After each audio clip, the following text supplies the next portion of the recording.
ဒါကလေအိုးမတက်ခင်ပိုက်ရဲ့အနေထားပေါ့နော်လေအိုးထဲမှာရေမရောက်ခင်ပိုက်ရဲ့အနေထားလေးပါဒါတော့လေအိုးတက်ပြီးပိုက်ရဲ့အနေထားလေးပါတ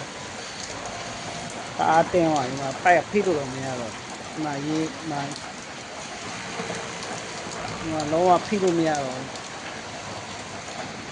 လေအိုးတက်ပြီးတော့နော်စက်ကမရမ်းတော့အော်တိုပိတ်ပြီးသားဒါခလုံးနှိမ့်မှ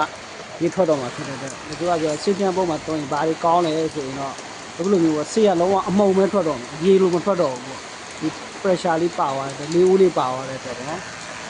လေအိုးတက်ပြီးတော့ဒီကဘလောက်တွန်းလဲဆိုတော့ပိုက်ပါဖိလို့မရတော့နော် database ဆိုများချင်း Viber နံပါတ်99139898ကိုဆက်သွယ်မှာယူနိုင်ပါတယ်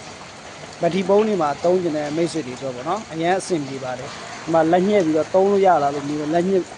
ညှစ်ပြီးတော့လည်းဒီမှာသုံးလို့ရပါတယ်မလန်းနဲ့ညှစ်ပြီးတော့မှစိတ်ထွက်တဲ့ပုံကအမုံမထွက်ပါဘူးအမုံပဲကျွန်တော်ပန်းဆိုင်ကင်းလို့ဟင်းသီးနဲ့ဆိုင်ကင်းလို့เนาะအဲ့ဒါတွေမှာအသုံးများပါတယ်